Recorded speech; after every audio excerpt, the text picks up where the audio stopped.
Welcome to Something to Wrestle with Bruce Prichard. Bruce Prichard. Well, you know.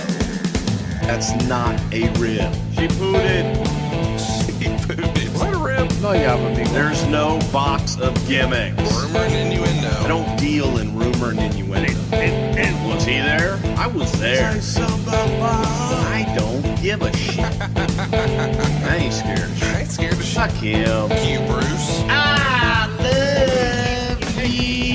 Give me double cheeseburger, double cheese, double mayo, double onion, motherfucker. Bruce Prichard to 1995 when WCW announces they're going to be live and head-to-head with Monday Night Raw with their new program, WCW Monday Nitro. Bruce, when the announcement was made here, was anyone in Titan nervous? Because it feels like this would have been something Vince would have kind of laughed off. No, we did not. We did not like them moving to Monday nights to go head up with us. It was a major network in TNT, and TBS was basic cable. The other thing that TNT and Turner had was nationally, they were a part of every single basic cable package with every major cable carrier in the country. USA, a NBC Universal property, was not. So while USA, for most people across the country, was a part of basic cable, there were a lot of places that USA was on that next tier, and they weren't always a part of basic cable, and they weren't always included in the majority of cable carriers around. And especially this used to go up Vince's ass sideways, which was kind of funny. Sidebar here. When you would go and travel on the road, there were a lot of hotels, for the most part, back in the day, that they all carried CNN, and they all carried TBS and TNT, because Vince was convinced that Turner had this deal with him.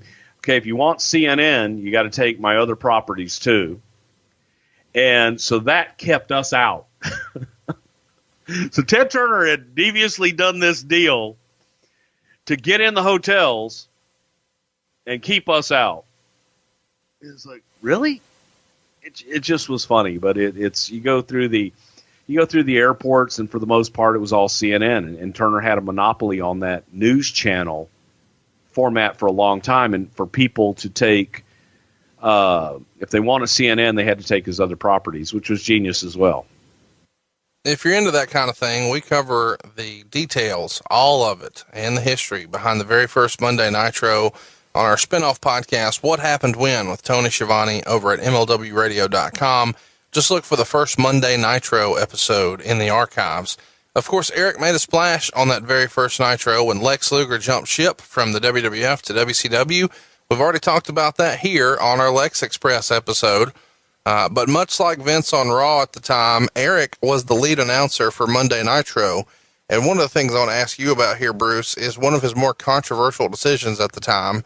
He started to give away the results for the taped Raw show, Nitro being live, of course, and he thought this allowed the viewer to go ahead and have an opportunity to not feel like they were missing anything. I've always wanted to ask you about this because so many WWF guys at the time would say this was playing dirty or underhanded or unfair. What say you, Bruce?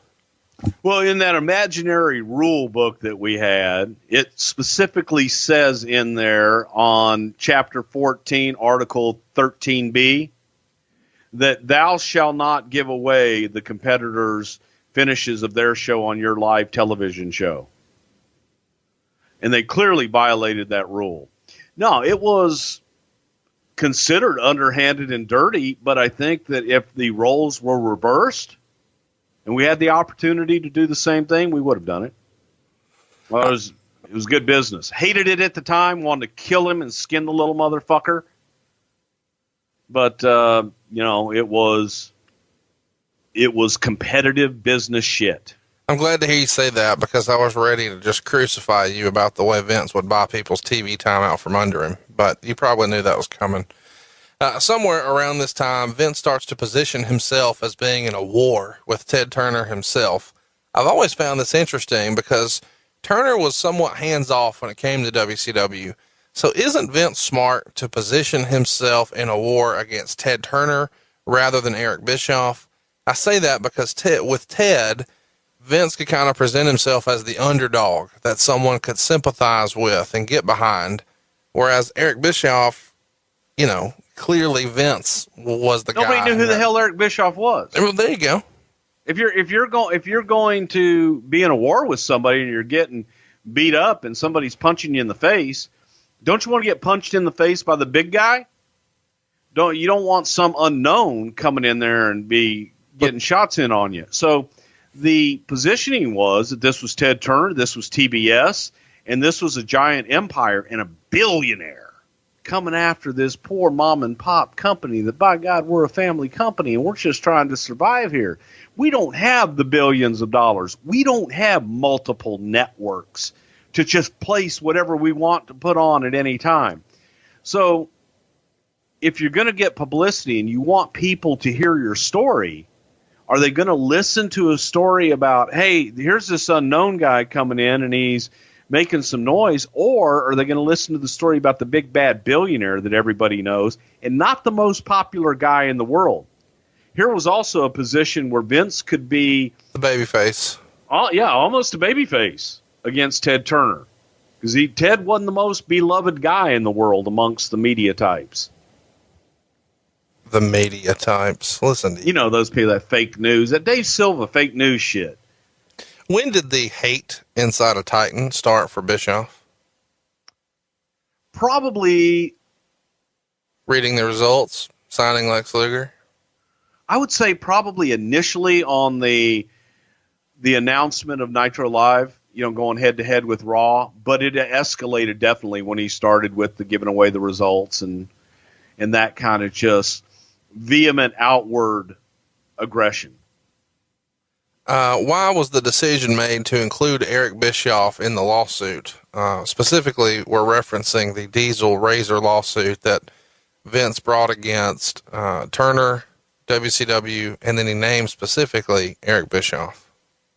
Because Bischoff was the one who negotiated those contracts, and he's the one that they dealt with. So they felt that he personally would be involved in that. They named everybody. Bischoff is president of WCW by 1997, and WCW is thumping the World Wrestling Federation in the ratings and every other metric. Around this time, Bischoff is regularly giving speeches to the locker room and to the office that his goal is to put Vince McMahon out of business. Do you remember hearing about these meetings, and how did Vince feel about those? Sure, we all heard about it, and the feeling was that, you know, we've got to overcome, and that these guys, the feeling on our side, it was a war, and it was personal. So the feeling on our side was that these guys are trying to put us out of business. Eric wasn't the only one saying, I want to put them out of business. Vince on the other side was telling us they want to put us out of business. Right. Ted Turner wants to put us out of business. Ted Turner had made comments to Vince before about squishing you like a bug, and I'm in the wrestling business now, Vince, and bought me a wrestling company. So it was personal. It's all business, but yet it's still personal too. So both sides stirred that pot heavily there. We should mention that the reason for this monumental overtaking of the World Wrestling Federation should probably be credited to the NWO. And the NWO is going to be one of those things that people talk about for a long, long time. And there's actually something kind of cool going on right now on eBay that involves the NWO. Tell everybody about it, Bruce. Well, that famous NWO chopper, the black and white chopper that Bischoff rode, he rode it at Road Wild in Sturgis, and there were two choppers made for the NWO. And they were made by the late Vinnie Bergman, I hope I'm saying that right, in Southern California. And there's one that Hulk has in his Hogan's Beach Club in Orlando, And the other one, Eric has. And Eric is putting it up on eBay. It's the best offer, over $10,000. Part of the proceeds go to Secondhand Hounds Animal Rescue in Eden Prairie, Minnesota, which is a big charity for Eric. Dude, I've seen this bike, been on the bike, never ridden it because I don't do that. But it is showroom condition. It's got like 5,000 miles on the damn thing. So it is essentially brand spanking new. He's ridden it a few times. He's kept it as a memento. And now he's selling it on eBay. And you can go over there and check it out on eBay. The NWO bike that was owned by Eric Bischoff. And we'll put a link to it on Twitter. I'll put it up on Twitter tomorrow so everybody can go there and check it out. But it's a neat little thing that Eric's doing right now. It's the one they lowered down from the ceiling on Monday Nitro when he's on top of the bike wearing a crown saying it's so good to be king. He had it at the Road Wild pay-per-views, and a portion of the proceeds here go to Secondhand Hounds Animal Rescue. So go check it out. Put it in your Google machine in eBay. It's the 1997 NWO Chopper, personal property of Eric Bischoff that he's letting go for charity. So way to be a good guy there. Russo did not have a contract with the company, so he was free to go. When this happens, does Vince go into panic mode and start double checking contracts for everybody of any sort of significance in the company? Well, there were not any contracts. An employee doesn't have a contract. They're not a contracted person. So there had never been any reason to have a contract with anyone. You know, you're an employee. There wasn't anything done. So what Vince did was he went back in and did what a lot of big companies do with intellectual properties is they go in and they create non-compete clauses. Mm-hmm. So if someone leaves of their own volition that they can't go work for a direct competitor for X amount of days. Let me ask you this. When did the non-compete first become introduced into the company? Because it existed for performers prior to this. Who smartened Vince up to that, and when did he start to really make that kind of the new standard for the company? Do you remember? Well, as far as employees, it started right here. As far as talent, I think he always had some kind of non-compete in the contracts. But for employees, he asked everyone to sign a non-compete clause, something that says, again, if they leave the company on their own volition, that they can't leave and go directly work for a competitor. For X amount of months or days or whatever. Correct. 90 days, 60 days, and I forget what it was. I think it was 90 days. So chat me up. Do you remember there being a wrestler in particular where the non-compete thing would have been a real catalyst for a conversation? Obviously, we've covered Rick Rude and him not being on paper while he was appearing on TV. We did that in our Rick Rude episode. Was there anybody else, though, that you could think? Not as Luger, far as maybe? a wrestler that I remember off the top of my head, because for the most part, Rude was a special deal. Rude was somebody they wanted, and we were doing daily deals with Rick Rude every day that he appeared. He signed a contract. As for on the wrestling side at this time, obviously Jeff Jarrett's contract was coming up, and he had not been re-signed, but the non-compete on that side was fairly well covered, and it was now an issue of you don't think about your CFO or your head of marketing leaving you and going to work for the competitor, going to work for Ted Turner at the time. That wasn't something we were really thinking about. And Vince got caught with his pants down with Russo and Ed Ferrara just getting up in the middle of the night and leaving. So he wanted to protect that and came in, and especially those of us that were on the wrestling side of things, he had a non-compete drawn up and asked us to sign them. Do you remember anybody having any hesitation or pushback about doing such? Yeah, Terry Taylor. Terry Taylor didn't want to sign it. Terry Taylor refused to sign it, and it was interesting because to the man, everyone else in the company were eager to sign it when they were put in front of them. I know we had lawyers look at them, but for the most part, signed it when it was put in front. I signed it when it was put in front of me. I believe Jim Ross signed it when it was put in front of him. Howard Finkel signed it when it was put in front of him. Terry didn't.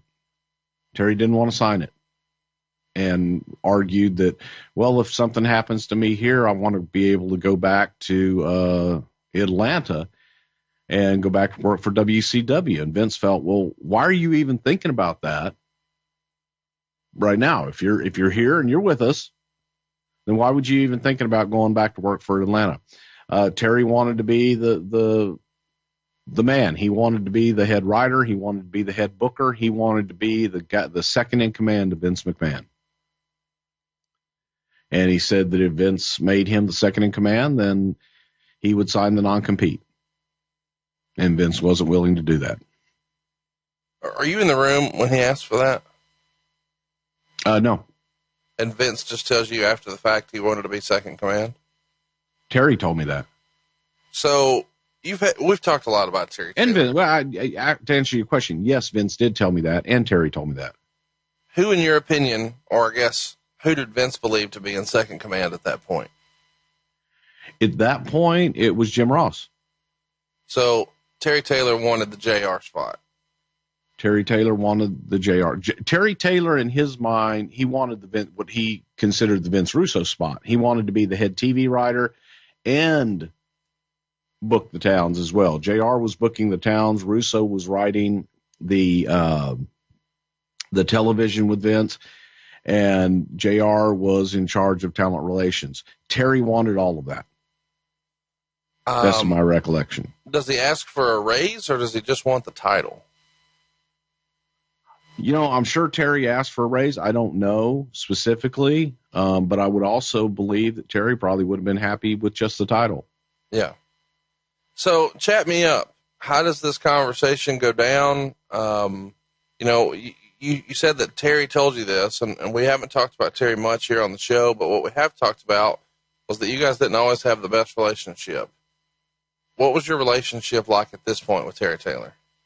It was a business relationship. Terry was there helping out with creative, and I was there on the talent relations side doing the developmental talent, and again, also trying to help out in creative where I could.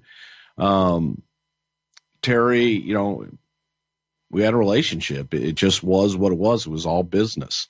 And Terry felt that he was the only one that could step into that position, and that's what he wanted. And for him to stay, he wanted to be the man. He wanted to be the person in charge. So Vince McMahon at the time was in no hurry to bring anyone in and put anyone in charge. He felt that he had given an awful lot of leeway to Vince Russo, and he felt that he had relied an awful lot on Vince Russo at the time.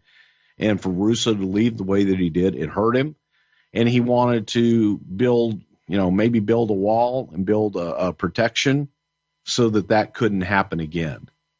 Brian Gewirtz tells the story of, when Vince Russo left, that was the turning point in Vince McMahon's head, that he would never let that happen again, that he would create a team, and he would never have just one or two key people in that role, that he always wanted to have a team. So if one person left, no big deal. The rest of the team just carries on. That makes a lot of sense. And I know a lot of times people want to debate and argue that a team isn't necessary and it was better way back when, blah, blah, blah. But the logic you just laid out makes a lot of sense. Let's talk about something you said a minute ago that I want to circle back to. You said, talking about Vince McMahon and not really wanting to bring anybody in because of the whole Russo thing. You talked about Russo's departure and you said it hurt him. I can't help but feel like you mean personally, like emotionally. It just hurt his feelings. It did. That is what I meant. That's not something we talk about a lot here on the show, because this is a guy we always position as being mad at his own sneezes. So when we're talking about someone having their feelings hurt, that's not normally the way we characterize a conversation with Vince McMahon. Did you have a specific conversation about this Russo jump hurting Vince's feelings? I did. And, Vince is a proud guy. But at the same time, he will admit when his feelings were hurt or, something kind of got to him. And this did. He felt that he had given Russo an awful lot and entrusted Vince Russo, and for Russo to leave the way that he did, it did hurt Vince's feelings. Vince, regardless of how he really is, he sees himself as a very understanding, open, and approachable and caring guy. And I used to say to Vince, you're intimidating. People are intimidated to come talk. God damn it, I'm not intimidating. See what I mean? So I can see Russo's side on not wanting to go and have that discussion with Vince once he made the decision. But I also can see Vince McMahon's side, and I have gone to Vince with some of those topics from time to time, and he's bitten my head off. He's apologized after the fact, but at least I went and talked to him. I know people do, and that is what Vince McMahon was hurt about, that Russo didn't come and speak to him face to face. Just hurt his feelings that he left. It was like a breakup. Let's talk about the transition, because when Vince kind of has this moment of clarity and he says, this will never happen again, and he strengthens his resolve to make sure that he's never totally dependent on one person ever again. Do you remember there being a conversation where we're going to start looking outside for writers, because the person who steps into the Vince Russo spot is Tommy Blancha, and he was not from wrestling, correct? Correct. And that process had already started, because Vince McMahon had told Russo, I want more help. I want you to have more help. I want some different writers in. I want people from outside of the wrestling business that have a working knowledge of the wrestling business, but I want somebody from the entertainment industry. Tommy Blancha, I believe, was hired by Vince Russo. So he was going to be brought on and be made a part of the writing team. And then when Blancha started, that was Russo and Ferrara's last week. Hey guys, I want to give you a real quick story. This is an actual testimonial. I just want to brag on it here for a minute. I got to be super dad. Here's what happened. Lana Del Rey came to Huntsville to the Orion Theater. And I have to admit, I didn't even know who the hell Lana Del Rey was. But I got a text from my daughter and she said, hey Dad, can you help me get Lana Del Rey tickets? And I said, sure, no problem. When and where? She said, tonight at Orion. And I texted my buddy Cassio, who's probably the #1 morning show host here in Huntsville, and said, hey man, my daughter Kansas needs to hook up on some tickets. Can you help her with Lana Del Rey tonight?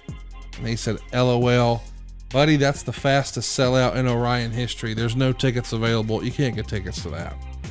So I texted the kid, sorry dude, I failed you. I let you down. Thought I could get them, but there's no tickets available. They're all sold out. And then she sent me a screenshot and she said, well, this one website has them. And I won't say the name of that website, but I will say that they were the worst tickets there. I'm talking about if they did A to Z seating on the upper deck, it was Z. Her back would have been against the concrete of the venue, the tippy top, absolute worst seat possible. And the tickets were $173 a seat. And I said to myself, why did I think of this? Let me open up my Game Time app. I know exactly what to do. Y'all, I can't believe this is real, but I might actually post this on social. How's floor 7 row A sound? Yeah, my kid got front row floor seats for $200. I could not believe it. What she wanted me to get her were last row upper deck seats for $173. $200 front row. How do you beat that? It all happened thanks to Game Time. They've got killer last minute deals. I'm a believer. That's a real story. It just happened. Look it up. Lana Del Rey, Orion, like 2 weeks ago. But here's the cool thing, man. They made it so easy. You get views from your seats. You get a best price guarantee. I've never had a better or easier ticket buying experience. I pulled the trigger. Within minutes, the tickets were in my phone. I didn't have to print anything out. I didn't have to dig through email. It was there. Boom. Good to go. I could even transfer them to my daughter. Just a couple of clicks, type in her name, type in her email. She had them just like that. Game Time is the only ticketing app that gives you complete peace of mind with your purchase. You see your seat view before you buy the seat. You know exactly what to expect. With the Game Time guarantee, it means you always get the best price. If you find tickets in the same section in the row for less, Game Time will credit you 110% of the difference. That was not my experience, folks. I got the cheapest deal I could have ever possibly imagined. My daughter wanted me to spend $173 at a nosebleed. How's $200 for a front row sound? We hooked it up. Dad saved the day. Actually, it was Game Time.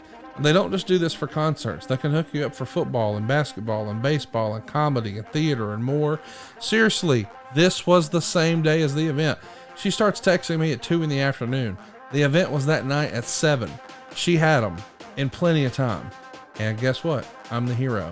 And it's all because I knew how to use Game Time. You need to download it right now. What are you waiting for? If you haven't already, Game Time has deals right up until the start of the event, so you didn't miss out. I didn't either. Let's take the guesswork out of buying tickets with Game Time. Just download the Game Time app, create an account, use our code WRESTLE. You'll get $20 off your first purchase. Terms apply. Again, create an account, redeem the code WRESTLE, WRESTLE, and you'll get $20 off. Download Game Time today. Last minute tickets, lowest price, guaranteed. One of Eric's first big moves is to start taping at Disney, and he's doing this to cut costs and to give the show a big look with the Disney flyover to start the show. He's trying to position the brand to not look like it's second best, quote unquote, to the WWF. And he felt that a Disney partnership would lend some of their credibility to WCW. Bruce, partnering with Disney, as silly as it may sound to some wrestling fans, is kind of a stroke of genius, was it not?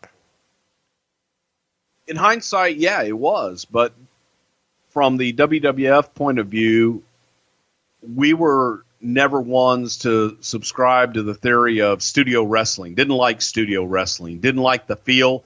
Didn't like the TBS show. It was considered too small and almost sanitary in a lot of way. And Vince liked the arena look. He liked the big arena look. So he just felt that it was going backwards and was... Well, I'm not arguing that, but he didn't have... You're saying that I'm asking you to answer the WCW side, and you're giving me a WWF version. What I mean is WCW's not drawing house shows. They're actually losing money on their house shows. Their television tapings are not selling out. Tickets are not moving. So they're running these shows at a loss. So if that is the case, because you're packing it up and moving them everywhere and doing different dates, why don't you just load a whole day up full of back-to-back tapings? Don't worry about charging for tickets. Just run it at a loss, but minimize your production costs and your travel costs and your number of dates that you're paying your guys. And in the process, by doing that Disney flyover and you see those Mickey Mouse ears on top of the water tower, it feels like it pulls WCW Southern Wrestling out of the South and makes it more of a recognizable brand, at least by association. Because no matter who you were, at that time, the WWF was almost like the Kleenex or the Coca-Cola or the Band-Aid as far as a brand of wrestling. Any sort of mainstream media always referred to professional wrestling as a WWF wrestling situation. This, to me, feels smart because it reduces your overhead, but it also, to use a wrestling term, you kind of get the rub from Disney. It was smart. Definitely. It was smart, and it was different. I think that but again, the traditionalists, everybody pokes holes in it with guys getting hurt and switching titles in advance. Oh my God, everybody's going to know so-and-so's not the champion right now. But to that point, they weren't running house shows. They weren't making money running house shows, and they weren't going to run them. So it was smart. I thought it was a stroke of genius in how they did it. Hindsight. Well, I was going to say, if you were going to shit on it much longer, I was going to ask how your most recent Impact tapings went, but we'll move on. While he's down in Orlando taping at Disney, Flair helps Bischoff set up a meeting with Hulk Hogan. And Bruce, this is less than a year away from Hogan's last shot with the WWF and right smack dab in the middle of McMahon's steroid trial. What was the reaction to hearing the news that Hogan was meeting with WCW? We kind of felt it was inevitable, and we thought that Hulk was trying to do that as a power play. Right. that I'm going to go down and meet with them to solidify my position up in the WWF. And by God, they're going to come crawling. Vince felt that at the time, you know what? If he wants to go, let him go. It hurt. It was kind of a kick in the teeth, but it hurt. But at the same time, he wasn't that upset about it. I think inside, more personally, he was more upset than he was business-wise because the WWF at that time kind of needed a rest from Hulk Hogan. Something everyone was talking about when Hogan signed this deal was the language creative control that was included in the contract.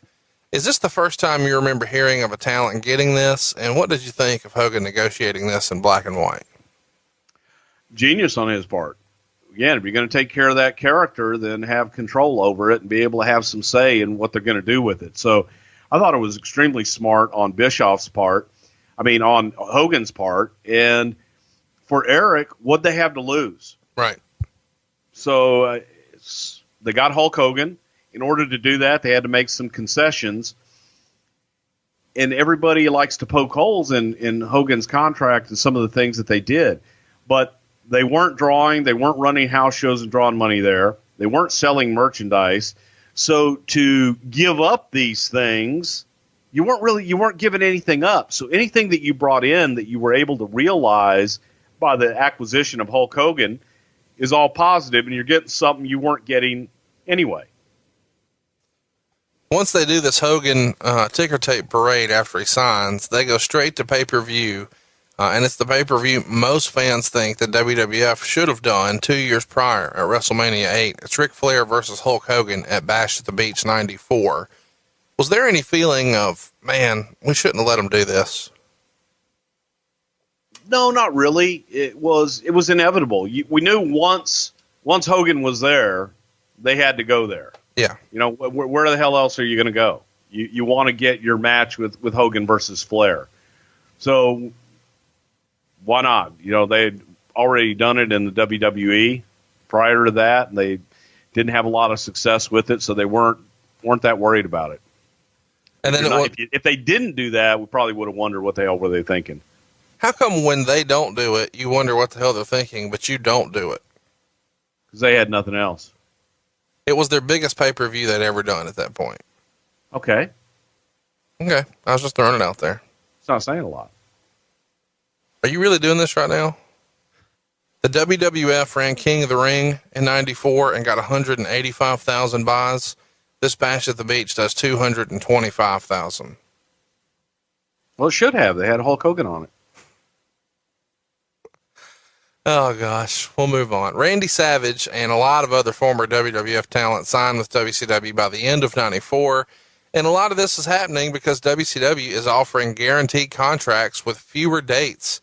The first guaranteed contracts in the business started at the end of the Crockett era with guys like the Road Warriors and Lex Luger, but these continue even when Turner buys the company. Of course, the various leaders there, like Bill Watts, were trying to cut costs. But when Bischoff comes in, he's able to get Turner to buy into investing in the company in order to compete.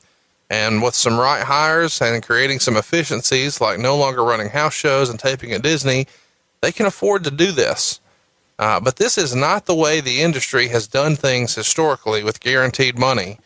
So the lure for the guys jumping ship here is the guaranteed money at a time when the business was down and with fewer dates, right, Bruce? Oh, very attractive, man. For guys to be able to know in black and white, I'm going to make this amount of money in a year and have it guaranteed. It was unheard of in the business, and it hit, few guys had it, but now Eric was making it a standard deal for everybody. You come in, you have X amount of dates, and you're going to get your money. It was attractive as hell. Compare that to the WWF standard deal at the time. We guarantee you opportunity. It was 10 dates for like $1,500 or something like that, right? Yeah, it was some. I don't remember if we even had dates, specific dates in there that we guaranteed people. It was just like if you worked TV, you were guaranteed, I think $50 was the only monetary guarantee that was in the contracts. We guaranteed you opportunity. That was it. So it's no wonder that some of these guys make a business decision. We're skipping a lot here, but this show is about Bischoff and the WWE. So we'll go forward to 1995 when WCW announces they're going to be live and head to head with Monday Night Raw with their new program, WCW Monday Nitro. Bruce, when the announcement was made here, was anyone in Titan nervous? Because it feels like this would have been something Vince would have kind of laughed off. No, we did not. We did not like them moving to Monday nights to go head up with us. It was a major network in TNT, and TBS was basic cable. The other thing that TNT and Turner had was nationally, they were a part of every single basic cable package with every major cable carrier in the country. USA, a NBC Universal property, was not. So while USA, for most people across the country, was a part of basic cable, there were a lot of places that USA was on that next tier. And they weren't always a part of basic cable, and they weren't always included in the majority of cable carriers around. And especially this used to go up Vince's ass sideways, which was kind of funny. Sidebar here. When you would go and travel on the road, there were a lot of hotels, for the most part, back in the day, that they all carried CNN, and they all carried TBS and TNT, because Vince was convinced that Turner had this deal with him. Okay, if you want CNN, you got to take my other properties too. And so that kept us out. So Ted Turner had deviously done this deal to get in the hotels and keep us out. It's like, really? It just was funny, but it's you go through the airports, and for the most part, it was all CNN, and Turner had a monopoly on that news channel format for a long time, and for people to take, if they want a CNN, they had to take his other properties, which was genius as well. All right, let's keep rolling. They're working with LOD 2000 through all the house show loops, and on Raw, they're teaming with Triple H against LOD 2000 and Owen Hart. As we cruise in to, here we go, are you ready? April 27th, 1998. This is where we see Raw invade Nitro. DX, of course, goes over to the Norfolk Scope, and they're dressed in camo. They're driving a tank. I'm sure we're going to do more about this at some point in the future, but we've got to talk about it a little bit now, because we've put this on the poll several times, and it never wins. Catch us up, man. What do you remember about the time DX invaded Nitro? Well, first of all, it was something that we had talked about in a production meeting, and the question was posed: what would, back in the old days, if you had an outlaw promotion that was coming into your town, what did you do?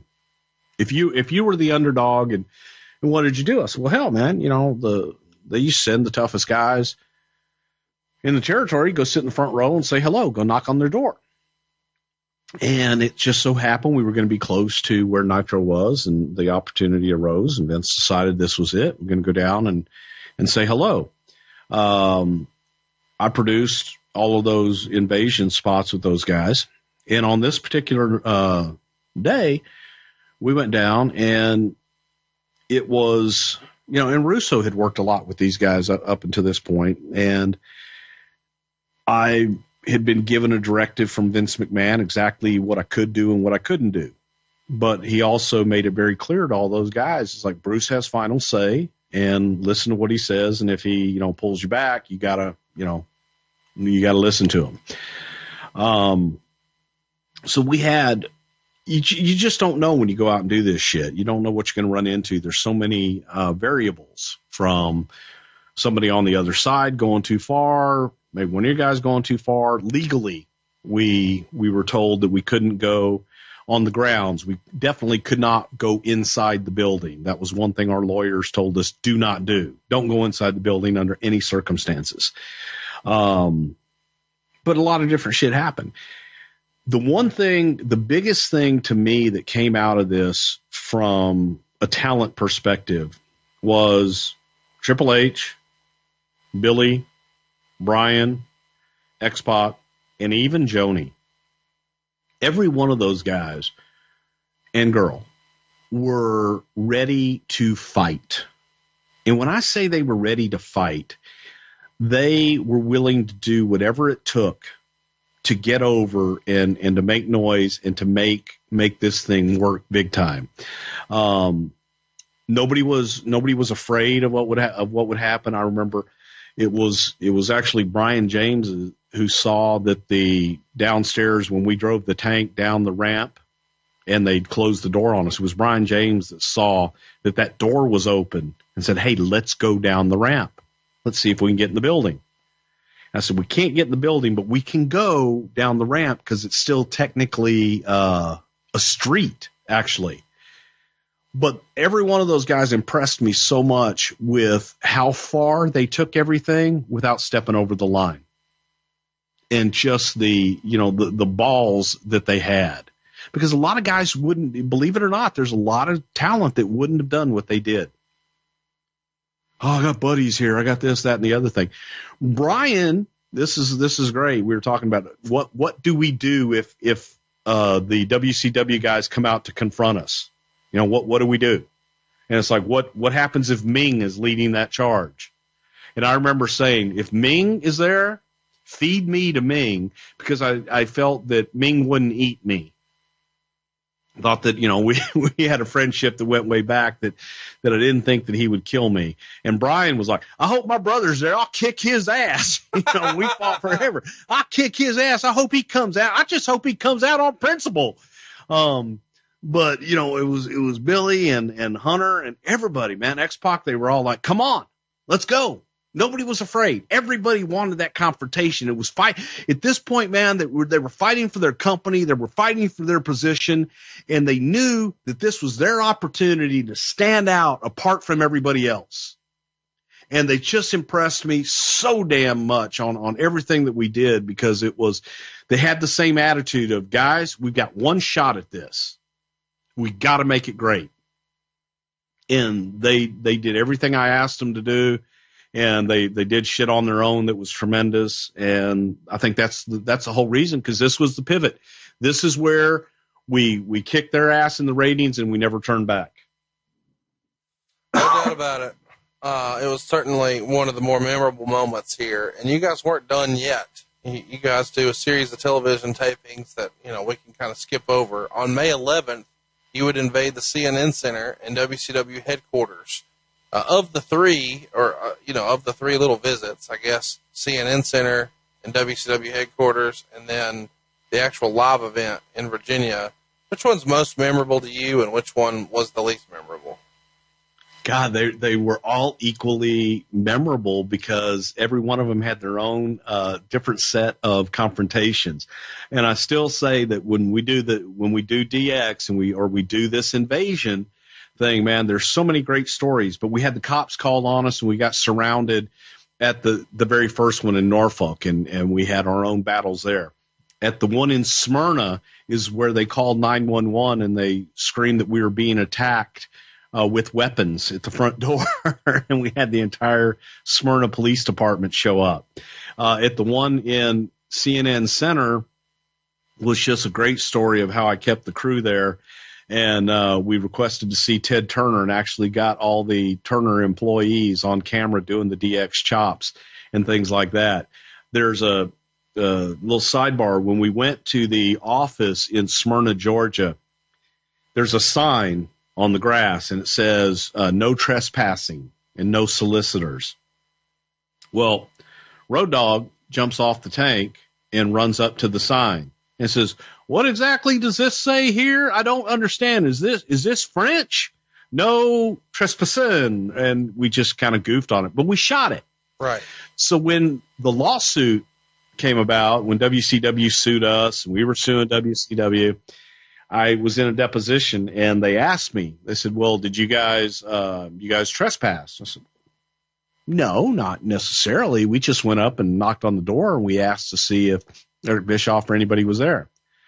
They said, well, it was clearly marked no trespassing and no solicitors. I said, well, we weren't trespassing and we weren't soliciting anything. We were just asking to see someone. He says, so you didn't know that there was posted no trespassing. So how would I know that? And the guy plays the tape for me of me telling Road Dogg, all right, Jesse, come on, let's go. Enough, let's go.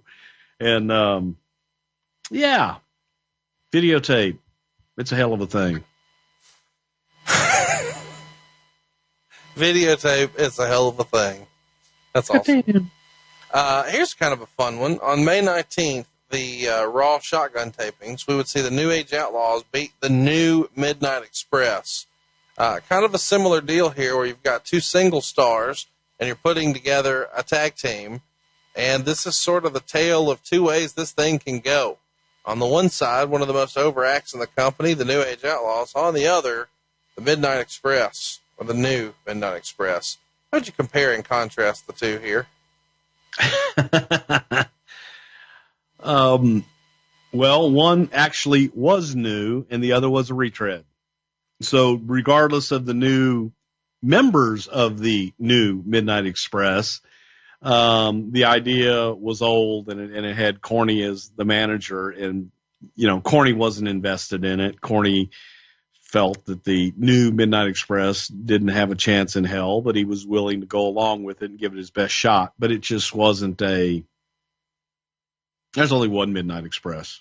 So on June 1st, that issue of the Observer would see the New Age Outlaws named as the Tag Team of the Year. But I think somewhere in there, Meltzer was clear to make sure that everybody understood it was based on their charisma, not their work rate. Your response to that? Over at BrucePrichard.com, you can get my response to that with a beautiful FDM shirt. June 8th, we and I'll would see call you too. the New Age Outlaws get a win over LOD 2000 and the DOA in a triple threat match. And this happens when Gunn pins Road Dogg. Process what I just said. This is awesome. The New Age Outlaws are working a triple threat tag match against LOD 2000 and DOA. And Gunn wins when he pins Road Dogg. It's a very creative finish. And the finish actually gives birth to what we now call the Outlaw Rule. It's a future, for all future triple threat tag matches, the partners can't pin each other. And this was the loophole. Whose idea is this? Because this is really, really creative. And I guess the first time it had been done. I think that was Vince Russo's idea. It's amazing. What would happen, bro? Because the argument was, well, if they can tag anybody, why can't they tag each other and basically the other one lay down? Well, you know, everybody, of course, all the old timers were all like, that's a stupid idea. Why would they do that? But it makes sense. It makes total sense. The original plan, according to the Observer, was for Bret to return around SummerSlam and put Shawn over in a series of ladder matches. And the plan was to build the entire company around Shawn, and that Bret was going to be one in a long list of challengers to headline a classic series of main events.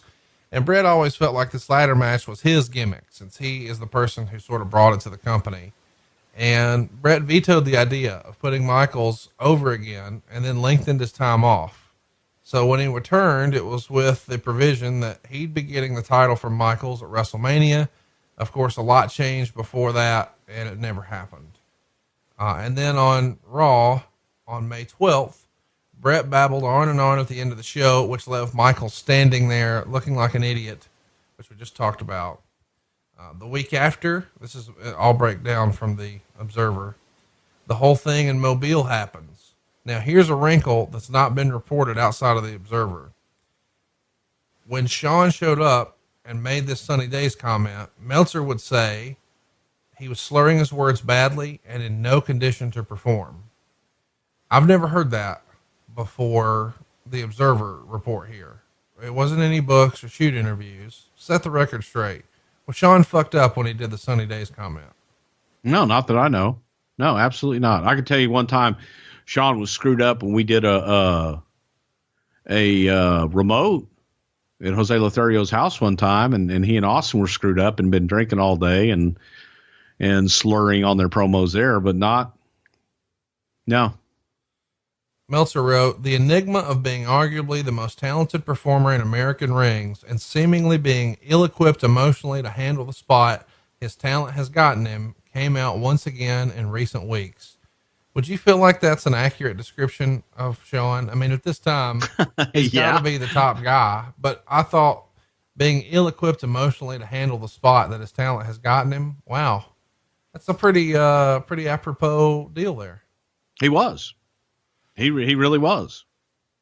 Now, He wasn't ready emotionally. I don't know. He was dependent on drugs and having a real hard time. hang on. Just now, you said he's dependent on drugs and you sniffed. Now, I know that's not what you meant, but our listeners will take that differently. No. Yeah, I just sniffed. No, I'm just saying that he's taking prescription pills and he's drinking. taking prescription pills. He's overcompensating. Yes. And he's overcompensating, and that's what everybody's worried about him doing. But yeah, I just don't think that mentally he was ready for it. You're right. Meltzer would write, Michaels became at odds with Vince McMahon by demanding a new contract, one that would put his pay at the same level as his rival, who fell into a bidding war and came out with it with the most lucrative guaranteed money contract in WWF history. When McMahon turned down his demands, he gave his notice, wanting to join his, quote, real friends in WCW. He had 4 years remaining on his contract, so McMahon refused, and the general attitude during the week was they had no idea where Michaels' head was, and contingency plans were being made both for television and pay-per-views, along with house shows, in case Michaels decided not to show up. And there were reports that Michaels had a contract in his clause that was to guarantee him the status of being the highest paid wrestler in the company. Of course, that rumor's out there because that's what Hall and Nash got. But to the best of my understanding, that was not the case. The feeling during the week seemed to be that if Michaels were to quit the promotion, that they would do everything they could to enforce the contract and make him sit out the next 4 years rather than go to WCW. He had signed a 5-year contract shortly after winning the title at WrestleMania 12, and had a downside guarantee believed to be in the $750,000 range, which guaranteed him the top spot during a period when house shows were doing well and merchandising that goes along with the top spot. He could be figured in to earn significantly more than that. So chat me up here. Do you remember him demanding a new contract? And to the best of your recollection, was he about $750 at the time before he asked for that? Shawn was doing well, and I'm not going to give you numbers, but I do remember Shawn's whole thing was, I want to leave. I don't want to be here anymore. You've got Brett, go take Brett. And he was kind of like a petulant child. He goes, my friends are down south, and I just want to go down. I want to be with my friends. They're willing to pay me what I'm worth, and they're willing to pay me. If they were willing to pay Bret Hart all that money, imagine what they'll pay me. And I do, God, I remember specifically, just let me go be with my friends. Now, Meltzer would write that when his friends first signed this deal with WCW, he was sort of puffing his chest out because he felt like this made him the long-term king of the promotion. And he's even bragging that the opposition couldn't afford to pay him what he was making. So he felt like he's in the catbird seat, but now just a few months later, or I guess a year later, not so much. So Brett says he had a long talk on June 2nd in Huntington, West Virginia with Vince. And this is when Vince says the company is in financial peril. They're just barely hanging on, and he has no choice but to restructure the contract. He promises to still get Brett all the money that's owed to him, but there's just going to be more at the back end. And Brett winds up calling his lawyer to see what his options were if Vince were to try and do that, but Brett didn't think he really would. I'm curious because this feels like a big conversation for Vince. Do you and Pat have a heads up on these types of conversations and that they're going to happen? And does Vince sort of talk you through it before he does it? Maybe like getting talking points or practicing his speech or something like that? Well, at this time, Pat wasn't, a part really of anything. Pat had retired, and Pat was more part-time coming in and out. I did have a heads up on it and knew that he was going to go in, and Vince was the one that made the deal with Brett, and Vince felt that he was the one that needed to go in and talk to Brett as well about what can we do to work this thing out.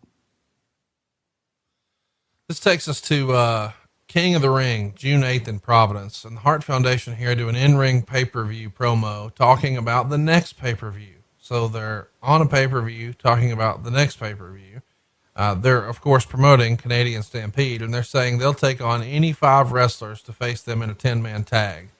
And the next day at Raw, Bret says that earlier in the day, he told Neidhart as soon as he saw Shawn, he was going to straighten him out, but Neidhart begged him not to because he just returned. So Bret decided not to confront him. Instead, Bret's in the bathroom getting ready to do a promo, putting gel in his hair. And while he's in there, he sees Shawn's reflection behind him in the mirror. And Bret said he could tell Shawn was uptight. So he smiled and said, "Hey, Shawn." And Shawn responded, "Fuck you. You haven't talked to me in over a fucking month. What makes you think I want to talk to you now?" And then stomped away. So later, these guys see each other in the dressing room. And at this point, Shawn has been over fixing his boots, and Bret pushes him up to his feet and says, "You got something to say to me?" And that's when Shawn swings at him, but misses. And Bret punched him in the chin. Shawn came at him. Bret grabs him by the hair, and Bret says, "I pretended I was doing a hammer throw in the Olympics. I was dragging him around the room when a hysterical Pat and a frantic Lawler ran in and jumped on top of me. Unable to pry me off, Pat shouted for other wrestlers to help, but Davey and Crush had no intention of helping Shawn." So Bret kind of plays it off like it was really nothing, but he does come away with clumps of Shawn's precious hair in his hands. He says, "I blasted him. Don't fuck with my family, you little fucker." Shawn looked ready to burst into tears as he stomped across the hall to Vince's office, shouting loudly for everyone to hear that "I quit. It's an unsafe working environment." And Cornette has said that he was in the office when Shawn came in, and Shawn had found the clumps of his hair and he slammed it down on the desk and quit. And when he walked out, Vince followed. So Cornette took the hair and put it in a bag and took it home.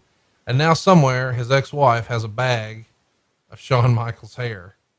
Motherfucker. Bret wrote, "Vince looked like a jilted lover whose boy toy had up and left him, but he told Bret that this had been inevitable, but it was long overdue. He told Bret to take the night off, and Bret said before Raw was over, Vince was hyping the fight on the 900 number."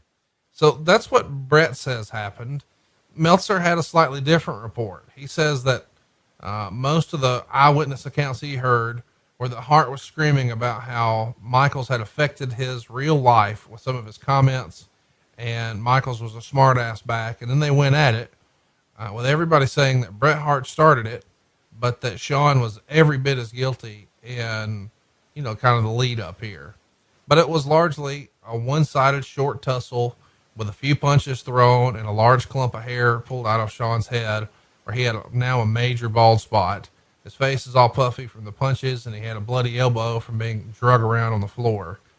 And Hart had no major injuries besides re-injuring the knee a little bit, but mostly it just gave Jerry Briscoe and Pat Patterson and some other wrestlers an opportunity to separate these guys. Shawn was out of the building by 7:57 before the show ever went on air, and Bret left around 8:30. Had Shawn stuck around, he was supposed to wrestle Brian Pillman in the main event. And Michaels was going crazy after this in the arena, in the parking lot, on the phone, saying he's never coming back. He's never working here. It's an unsafe working environment. So probably the most famous backstage fight in WWF history, certainly up there. I mean, 2 main eventers. What can you tell us about this? You were here. I was in the office with Cornette and Vince. I was there when Shawn walked in with the clumps of hair in his hand and slammed his hair down on the desk in there, and Vince's, or on the table in Vince's office. And the only thing that I remember, the key phrase out of the whole thing was unsafe working conditions. And I think everybody's ears kind of perked up with that I'm going, oh boy, here's a lawsuit. But from there, Pat came in and Pat was just so blown up. "Oh my God, it was terrible. They locked in, and the Bret had the hair, and he just pulling his hair out, and he reaching down, and the big and the hair's everywhere." And they went through an acoustical wall that had the acoustical foam on it. They went through one of those walls into the shower, into the bathroom, and it was more of a probably a couple punches thrown, and then Bret kind of locked in on the hair. They went down, and then they got pulled apart. But yeah, Shawn was just absolutely going insane. Now, we're in the office, And we have no idea that this is happening. And so when Shawn comes in, it's like, you're looking at him and his face is a little red and everything. And he's standing there with his hair and it's all frizzy and all out. And he's just going absolutely batshit. And we're thinking, what the hell happened? And then, he's leaving, he stormed out. And then Vince, we all kind of walked out to go find out what happened. And then Pat came up to us and he was all out of breath. And we were like hoping Pat wasn't having a heart attack. And then found Brett and Vince talked, but Brett was more, and I heard more of, that Brett was kind of the instigator, but yet Shawn bowed up and jumped back in his face, and that they both were, in my opinion, from hearing everything, both guys were equally at fault. But Brett was just so, calm isn't the word, but just even keel afterwards. On June 10th, McMahon sent an internal memo out to WWF executives saying, last night in Hartford, Shawn Michaels breached his contract by refusing to perform. We're hopeful Shawn will reconsider his position and return to work. Shawn has 4 years to go on his 5-year contract. The door is open for Shawn to return under the terms of his contract. Of course, Meltzer published this and says it becomes clear to him that Michaels isn't going to be on any future house shows or TV shows, at least for the foreseeable future. This is kind of funny to me. I don't know why, but he sends a memo out the next day, and it's an internal memo, and he's referring to Shawn Michaels and a real life contract by using his kayfabe name. What an interesting business pro wrestling is. What did an internal memo look like back then? Did Vince just type the letter and have it printed and sign them all, and then his secretary brings them around and slides them under everybody's door? What's that process look like? I'm trying to think if we were in the computer age at that point. I think we were actually in the computer age at that point. So he would email it to everybody? It was probably an email at that point. Yeah. So his assistant probably would have typed up the email and sent it out, or it came from McDivitt or one of the legal folks. I don't know why, but we had to do that. It's a CYA, you cover your ass. Again, that key phrase that made everybody perk up: unsafe working conditions. No, I get it. I get that you have a legal thing you have to respond to, but you're responding to a legal thing with a kayfabe name. It would be like if Netflix, when they fired Kevin Spacey, said Frank Underwood is no longer going to appear. Like, dude, say Kevin Spacey. What are you talking about? Well, half the people in the office probably wouldn't have known who Michael Hickenbottom was. I go, who's it? Is this a new guy? It's just hilarious to me to think about, like what if Sylvester Stallone walked off a movie? Rocky Balboa has to return to work. Brett said that Shawn came back on July 3rd because Vince had threatened to stop his $15,000 a week checks. Meltzer wrote of it. Michaels' attorney sent the WWF a letter saying that he hadn't breached his contract. He was injured in the fight with Hart, claiming both knee and neck injuries, and he's unable to wrestle for 4 to 6 weeks. He requested a meeting with McMahon in San Antonio on June 19th for both sides to settle their differences, and the WWF was now making plans as if Michaels will return back to work in the latter part of July. It seems like from a storyline standpoint to keep Michaels and Hart apart, so it isn't likely they're going to turn this into an angle for SummerSlam just due to the match and these guys having problems in real life. How did Vince handle getting Shawn to come around? When he gets this letter, does he just take a big sigh of relief and say, okay, let me just go kiss his ass a little and we'll get everybody back together? Vince was pissed, and it was Vince and Jim Ross that went down and met with Shawn, and it was Shawn and his lawyer and his dad that met. I remember Vince telling me, he goes, I'm going to bring JR. He'll make a better witness than you. I was like, great. I don't have to be involved in it. But they went down and Vince was at the point where he was getting fed up with Shawn's antics. So Bruce is on vacation, and I can only hope that means he's putting some miles on that Peter meat, thanks to Blue Chew. Let's talk about sex, boys and girls. Remember the days when you were always ready to go? Well, now you can be again, thanks to Blue Chew. Blue Chew is a unique online service that delivers the same active ingredients as Viagra, Cialis, and Levitra, but in chewable form and at a fraction of the cost. Take these dudes anytime, day or night. so you can plan ahead or be ready whenever an opportunity arises. Roll Tide. And then the process is simple, y'all. You sign up at BlueChew.com, you consult with one of their licensed medical providers, and once you're approved, you'll receive your prescription within days. And here's the best part, it's all done online. That means no visits to the doctor's office, no awkward conversation, no waiting in line at the pharmacy. Blue Chew's tablets are made in the USA, prepared and shipped directly to your door, all in a discreet package. Blue Chew wants to help you have better sex. Discover your options at BlueChew.com. Chew it and do it. And boy, do we have a special deal for our listeners. Try Blue Chew free when you use our promo code WRESTLE at checkout. Just pay $5 shipping. That's BlueChew.com. The promo code is WRESTLE, and you'll receive your first month free. Visit BlueChew.com for more details and important safety information. And we thank Blue Chew for sponsoring today's podcast. And Bruce's Ding Dong. First of all, tell us, how did you get hired with TNA? For those of you who are constantly asking, Bruce left the WWE in 2008, did some other stuff, started some businesses, had a run doing some of that stuff, and then when and how did you get hired with TNA when you first went to work with them? In the fall of 2010, I got a call from Eric Bischoff. And Eric had been at TNA. He and Hulk had gone there. They'd been about a year working with TNA. And Eric called me, asked me what I was doing, and what my relationship was with Vince Russo, and if I had any heat with Russo. And that stemmed from, believe it or not, once upon a time, you had another podcast. I did. And on that podcast, you had been reviewing Raw, and you had been reviewing SmackDown, and you had been reviewing TNA, and maybe you had been a little critical of the TNA product. Is that fair? I was very critical of the TNA product at the time. It didn't make a whole lot of sense to me.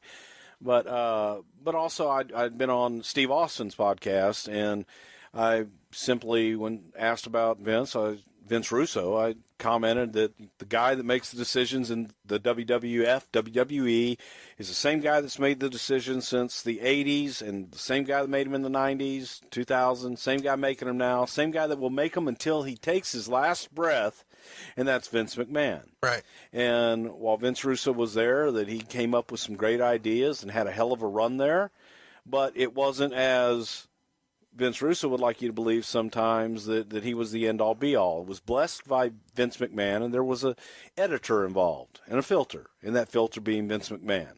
And Russo took exception to that. And we talked about it, asked me if I said it. I said, yeah, sure did. Next. And, we got through it. I like Vince Russo. I always thought I got along with Vince Russo. Vince never really had any heat with me. I guess I did with him. But, we talked, asked me to come in and help them out with TV production backstage at their events when they recorded their TVs, and I was happy to do so. I was looking for something to do. Okay, so two things I want to ask about. One, what was everybody's role? Because you said Hogan, Bischoff, and then Russo, so I want to delve into that. But first, I want you to elaborate on what you just said when you said I did production and backstage and blah, blah, blah. I want you to be very specific. Talk to us like we're third graders for a minute. Break down exactly what your duties would have been when you say production and backstage and whatnot. I produce the backstage stuff. Golly, here we go. So when you produced, you're saying you go find the talent, you go find the cameraman. I had other people go do that. You go... Will you help me? Why are you doing this? What? Okay.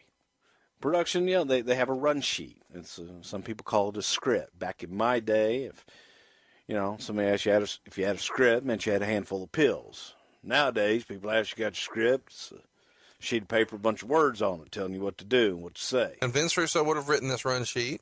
The scree is zipped, yeah. And the scree is zipped would be back time to be approximately the length of the show. And it would usually have some dialogue in there and maybe a big spot in the match or roughly the number of minutes in a match, whatever was pertinent to the angle.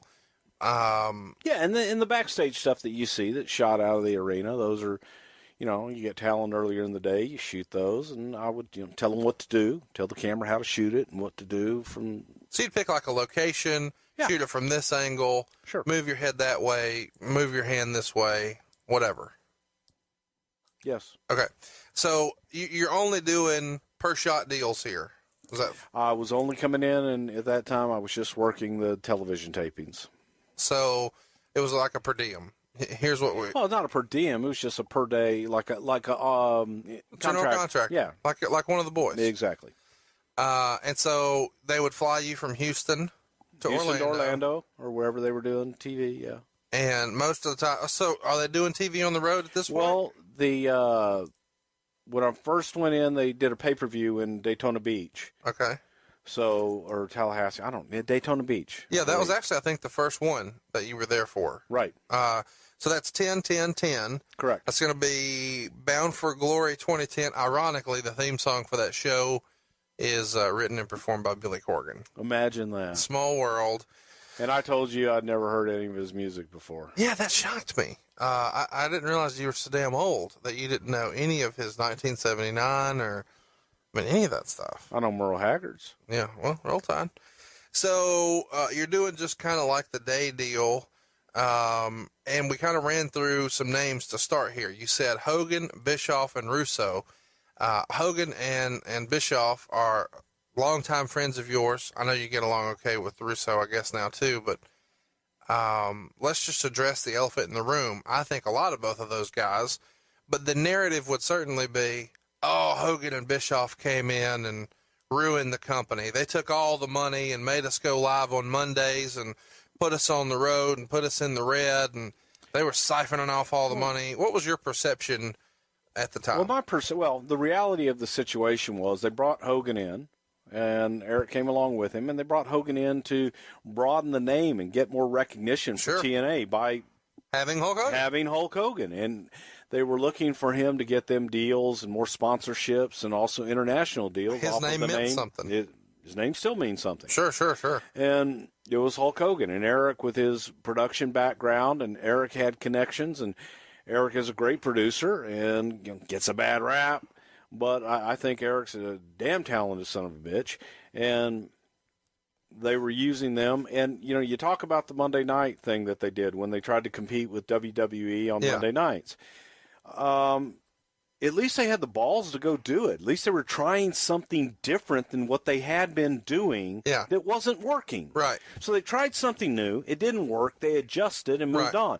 I would have done that differently if I had been there. But you respect the balls. I respect the balls. I respect them for doing something different, changing the norm. And a lot of people, change is difficult for people. So they changed the norm. They challenged the status quo. And they went out and did something different. It's also easy to armchair quarterback decisions like that. Yeah. But I guess what I was getting at is, you hear a lot of the younger guys, and this is common. This goes back, decades in wrestling. They always want to talk about who's on top and that they're holding them down and blah, blah, blah. And a lot of the guys, I think, had just read so much of the internet and so much of the books and rumor and innuendo. Yeah, and so they were led to believe, if Hogan and Bischoff are coming in, they're going to hold us down. But your perception was totally different from that. Is that fair to say? It is. No, without a doubt. That's definitely fair to say, because they were trying to build it up. So what was... their reputations were on the line just as much as everybody else's, if not more so. Right. Who gets the credit for it, not working out? Hogan and Bischoff. Do they get the credit for having the balls to step out and do something different? Right. That's the part that gets me. And, everybody can sit back and go, they never should have done that. Because, well, they did.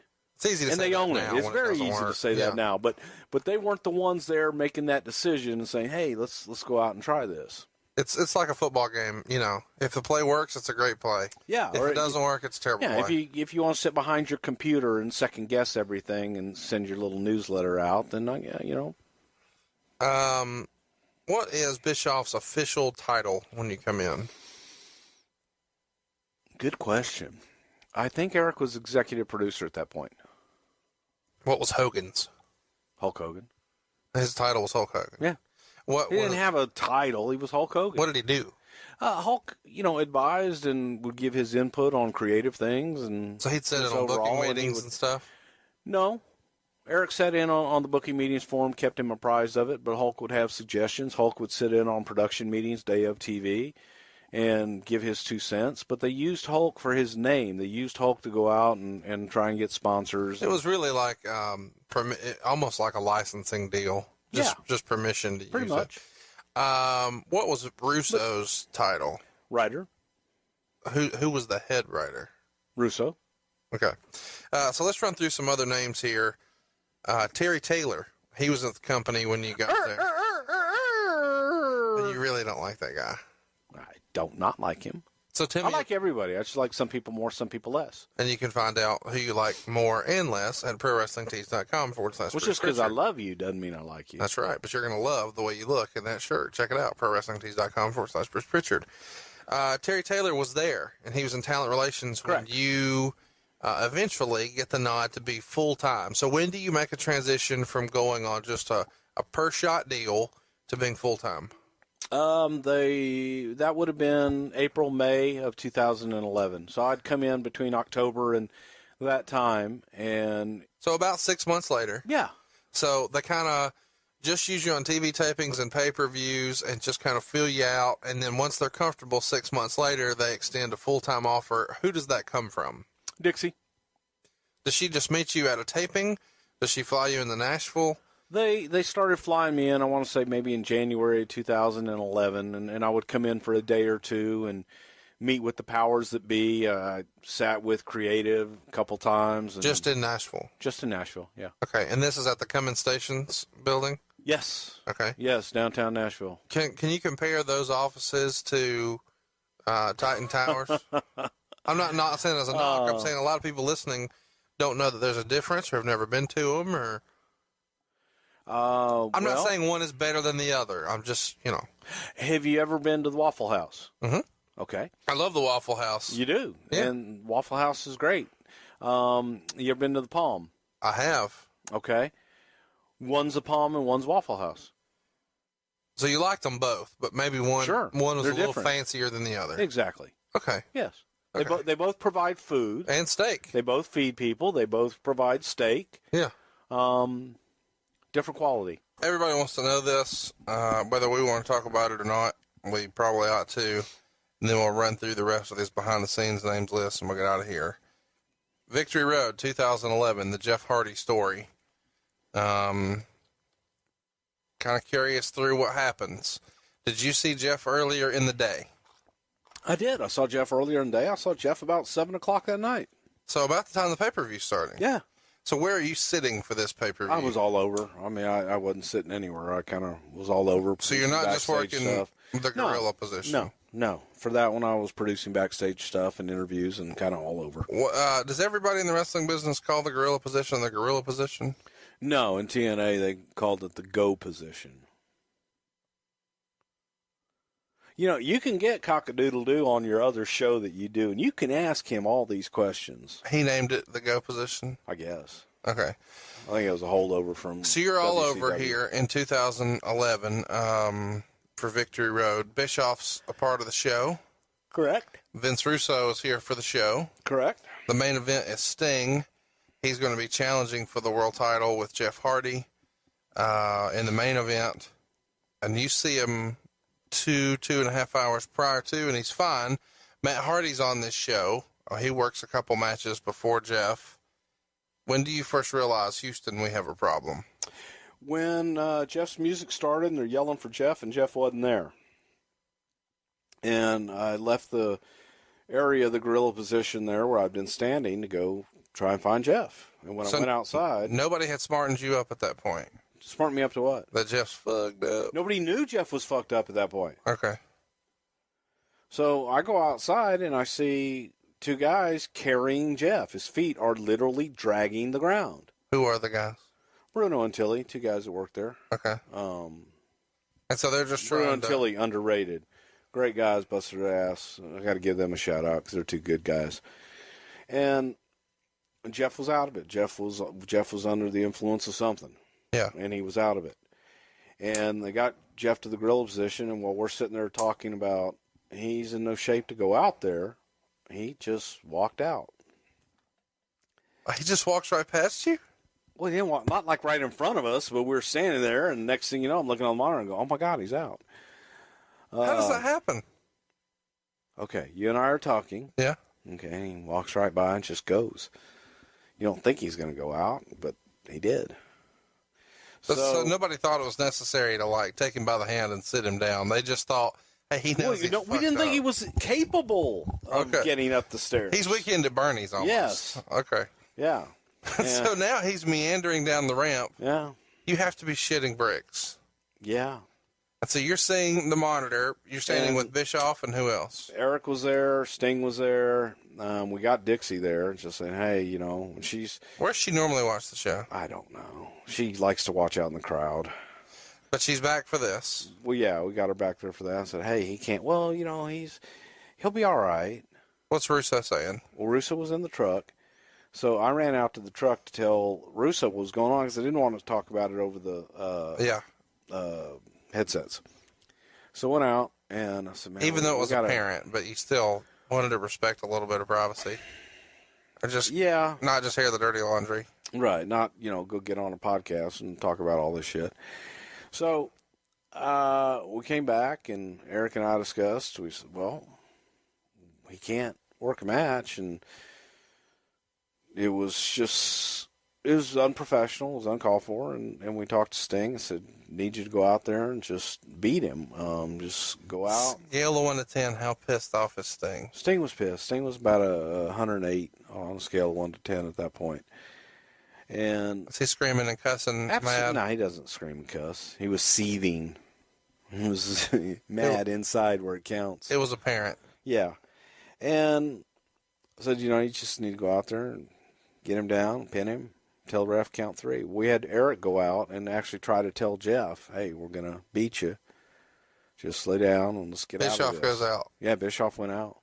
And says, hey, he cut a promo, and then he put the microphone down and went over and told Jeff, told Sting, and that's what we're going to do. And it was like a minute, and he pins him. And he pinned him. And was there any Jeff thought to, hey, we really screwed the fans here on the main event. We need to send somebody else out there and have another match after?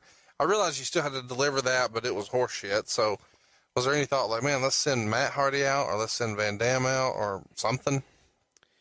At that point, it was more of a shock and let's get the fuck out of it. Cut our losses. There wasn't anybody right there to send out. Yeah. And a lot of guys may not realize this, but it's not like people imagine. When your match is over, you go get your shit and you leave the building. Yeah. And, you know, it was unfortunate, and Jeff left right after that. And wait, hang on. What did you say to him after the match? I didn't say anything to him. What did Bischoff say? Bischoff did. He left. Jeff kind of like just disappeared. I don't know if he went off the side or whatever, but no one saw him when he came back, and he disappeared. But Terry Taylor was in charge of talent relations at that time. And then... Well, that's not this isn't his fault. Hang on. Okay. Can I finish my story? Yeah. So when I came in and took over talent relations, and Terry unceremonially had left, they asked me, so what are you going to do about Jeff Hardy? I said, well, first of all, tell me what was done about Jeff Hardy. Yeah, that's a fair question. They said, well, what do you mean? I said, well, is he suspended? Is he, you know, what was the fine? When's he coming back? What are we doing here? I said, well, I don't know. They did nothing? No one ever talked to him. He left that night, and allegedly no one ever talked to him. How long ago? I mean, how much time passes? At this point, probably about 4 weeks. So they've been sending him checks every week for a month. Oh, I'm sure they didn't miss his. But nobody talked to him. Nobody talked to him. This is the ostrich analogy you started talking about at the beginning of the show. Yeah. So I had to be the shit heel and call him and say, hey, man, you know, it's unprofessional and put us in a shitty position, put you in a shitty position, and we're going to have to suspend you until you can get some help. So the idea was for him to get some counseling, get some help, and when he was right, bring him back. And he did that. You know, he was going through some tough shit at the time. He did that. He got it cleaned up, and I never saw him even remotely to where you could think, well, I wonder if he's had a drink or something like that. Not once. And got his shit straight. Came back, apologized to the locker room. Everybody accepted it. And was a model citizen. And now has reinvented himself, and he and his brother both are reinvented and relevant again. Yeah, and it's important to say here, we're not burying Jeff Hardy. It's really a positive story. He had a lot of to me, challenges. it's a success story. Absolutely. He had a lot of challenges in his life in 2011. He has an arrest, and he, worked through that, worked through this, and now seemingly on the other side and doing real well. Yep. So, it's a success story. And he got he's still very beloved by all the guys. I don't know anybody who dislikes Jeff Hardy. Nope. He is here in TNA. Jeff Hardy's here? Well, we're not in TNA. Oh, yeah, thank God. We don't have a tax lane either. He's here in TNA. And I've got insurance. So. Roll Tide. Let's just call it like it is. He was one of the most over talents in WWE, and he winds up in TNA for a reason similar to the one that Kurt Angle's here for. You're head of talent relations. Y'all just don't drug test shit down there. Am I right? They drug test people. No, they did drug test people. Well, how does that work? How do these guys who are super over and stars and needle movers in both places, and specifically we're saying Kurt Angle and Jeff Hardy, can't make it work in WWE, no problem in TNA? Well, the drug tests were for the athletic commissions in the different states, like I want to say Washington State or Oregon, and the states that had them, so they had to do a drug test. And at the first of the year, they would come in, do physicals, do drug tests, and send them out. But that's it. That's it. How'd you If feel? there was reason to suspect someone was on drugs, and we'd do a drug test. How many times do you remember doing that? Freestyle that in TNA? I know I did it at least 3 times. Same guy? No. 3 different guys? 2 different guys. Okay. And the idea was you didn't feel like they were safe. You felt like they were a hazard to other people. What was the motivation? What gets you to say, "Oh, we got to drug test that guy," just to catch him? Oh God, no. Well, no. I mean that's a horrible reason to No, I agree. If someone is impaired, you don't want them out there potentially to hurt someone else and hurt themselves. So rather than just look at them and do the eye test and say, "Hey, you're fucked up, you can't go," instead you just say, "Hey, I need you to do me a favor." I did both. Okay. I gave them an opportunity to tell me. And if they said no, then you followed up with, "Here it is." Great. Cool, man. Then you got no problem doing this. Because there's a feeling here, and I'm one of them that feel that you're not right. So I'm going to need you to put this in here so that I can then take it away from everybody that thinks you might be a little fucked up right now. Wow. That's a real way to pitch it. But then if they balk at having a piss in the bottle, then you have your doubts. Or they take it right then and go do their business and hand it back to you, and it's clean, and you go, "Okay, man, something's not right. We got to fix it." But if they, come back and they're dirty, it's like, you had your chance. You could have told me. So this is like one of those GNC tests that you just do right then? No, it was with the facility. I believe it was Aegis or something like that. How'd you turn it so fast? In Orlando? You didn't. You had to give it to them. You didn't get the result back for like a day or 2. Okay. But I wouldn't let them work if there was suspicion. Oh, okay. No. Okay. But you still paid them. I mean, they're innocent until proven guilty. They right? are. Is Just for the record, they were all guilty. But sure, I have no doubt. All right, by now you guys know that once upon a time I hurt my knee in football, never really got it fixed, and well, it's just gotten worse and worse. And some days are better than others, but there's some days where, man, it's just hard to get that rascal going. That's when I found topical CBD, specifically the amazing kind, and I've started using it and I can tell a difference. I really, really recommend you try it out. If you've got a problem with a shoulder or a hip or an elbow, mine's in my knee, and I'm telling you, it works. The Amazing Kind is a family-run business specializing in plant-based pain relief and wellness support for both mood and sleep. You'll find that their products are of the highest quality and sourced from GMP-certified manufacturers. In fact, their products are all tested for quality and purity to make sure that what you're buying is of the highest quality and is exactly what it says it is on the label. Now, the Amazing Kind, they offer a wide range of high-quality topicals, infused oils, and soft gels, including CBD, CBG, and CBN. Now, the Amazing Kind CBD topicals are easy to apply and can be used as needed. That makes them so convenient for on-the-go relief. And that's what I've started doing. I keep some at the house. I keep some at the office. I highly recommend it. If you've got some localized pain, these topicals can be applied directly to the area that's giving you some pain or some discomfort. Maybe it's not a joint like me. Maybe you got some sore muscles. Maybe you have a specific skin condition. They can help alleviate pain and inflammation in the target area. These topicals are like creams and lotions and balms and oils, all infused with CBD, but there's so many other benefits, even anti-inflammatory. You see, CBD has been shown as a potential anti-inflammatory agent, and when it's applied topically, it can reduce the inflammation. That'll even help you with really serious things like arthritis or dermatitis, or maybe just general skin irritation. How about muscle recovery? If you've been pushing it too hard, maybe you're sore, why not use a CBD topical to aid in that muscle recovery? If you're doing a post-workout soreness, or maybe you just got some neck tension, I'm telling you, my wife and I were sold on the Amazing Kind. You can also use it for skin health, to help for things like acne and psoriasis and eczema, even dry skin. Some people have even said that it improves their skin texture and reduces some redness. But the chronic pain conditions, that's what I'm talking about.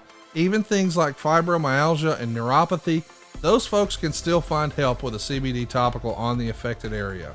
I've never been suffering from migraines, but I've got somebody I work with who's really close in my life, and they tell me that CBD topicals even help them with their migraines. So think of the Amazing Kind for that. It also just helps you relax.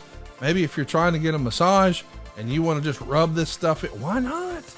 The Amazing Kind is a plant-based topical product for relief from all your aches and pains that are associated with exercise, physical activity, sore muscles, sore joints, inflammation, and arthritis. And you can buy it right now and get 10% off all your orders with the promo code WRESTLE at theamazingkind.com.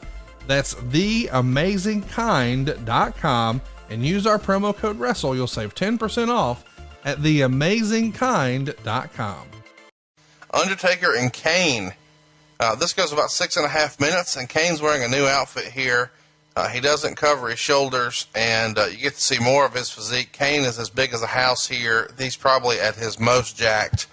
And Taker here is kind of in transition. He's doing the American Badass character, and they meet in the aisle. And Taker starts going for Kane's mask early. And Ross makes mention that he doesn't remember anyone ever going for it before. So it's clear that's going to be the story that they tell. And he manages to rip the mask about 2.5 minutes in. And then Taker nails Kane with stairs at ringside. And now we've got some blood. And then all of a sudden, before you realize it, Taker has Kane's mask off completely. And Kane manages to cover his face with his hair and his hand. And then threatens to retreat, and he does. He heads straight towards the back. So Taker's music starts for no apparent reason, because technically the match never officially began with no opening bell. So I guess there wasn't really a match here, but the whole segment was about 6.5 minutes. The finish, or I guess lack of one, is one that Wade was critical of, but he still gave it 2 stars. This seems kind of out of place here, Bruce. What did you think of unmasking Kane like this without more pomp and circumstance, so to speak? It was out of place, and it was a Band-Aid to get through the Big Show debacle. You know, there was a plan to do Big Show and Undertaker here. Big Show not being in shape made him change plans midstream. So Kane got turned heel and got thrown in to basically an old program with his brother, The Undertaker. So let's have a fight and not really have a match. But it went nowhere. It didn't do a lot for either guy. It was a decent fight, I guess, for the time being. It was unique.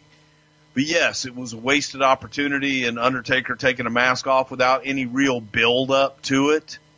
Especially like, you know, we did it later on with Kane unmasking himself with RVD in the Garden, but this was just anticlimactic. And I don't think it did a lot for either guy. No, I would agree. And it's kind of, I don't know, it feels like a throwaway match. You know, both of these guys are bona fide main eventers. You know, Undertaker, obviously, you know, a legend even by this point, and it doesn't feel like a very memorable SummerSlam moment. Next up, we go to Kurt Angle's locker room. He dials a cell phone, and in Triple H and Stephanie's office, their cell phone rings. Stephanie picks it up and looks nervous and says, "Hello, Mom." And Triple H said he wants to talk to her. When he says hello, there's no answer on the other end. So Triple H tells Stephanie that his mom, or her mom, just hung up on him. So they're really playing this whole Kurt Angle, Stephanie angle pretty hard here. Angle's out first, and he takes the house mic and acknowledges that there are a lot of people expecting an apology for him kissing Stephanie. And his apology is that he's sorry he didn't do it a heck of a lot sooner. He's an Olympic gold medalist. He didn't win those medals from backing down or second-guessing himself, and that he can give Stephanie the type of passion that Triple H could never give his wife. So, of course, Triple H is out. They start brawling. The match doesn't officially start until The Rock's entrance, and that's when now we see that Triple H has told Stephanie to stay in the locker room. Triple H goes out to the Spanish announce table and tosses the monitors to the side, goes for the pedigree, and the table collapses. Kurt Angle lands awkwardly on his face, and the timing of the miscue couldn't have been better, since at that point in the match, Angle was supposed to be knocked out anyway. So The Rock comes down when his music's out. The story that we hear in the newsletters right after is that when Triple H asked Angle if he was okay, all he hears is snoring. When Angle does come back later in the match and finish his role, everyone is super impressed. Specifically, Kurt Angle recently told this story to our good buddy Justin over at Sports Illustrated. If you haven't already, check out Extra Mustard. They're really putting us over hard on Sports Illustrated. We appreciate their support. They've been with us almost from the beginning, and Justin really takes care of us. Angle said, "Triple H led me through the match. As far as being a wrestler, he's up there in the top 10. His working capability is phenomenal, and he has the ability, and very few can do this, to adapt to any situation. And the only ones I've known that could do that are Austin, Undertaker, and Triple H. If something tragic happened, they adapt so fast. When I got my concussion at SummerSlam 2000, Triple H did so much for me in that match. When I went through that table, I was out. Stephanie brought me back out, and when we got back to the ring, I asked her, 'What do I do?' And she said, 'When Rock's foot hits the ropes, pull him out.' So I grabbed him by the foot and pulled him out of the ring, and then looked at Stephanie. She said, 'Throw him into the steps.' So I throw him into the steps, and then she said, 'Get the hell in the ring.'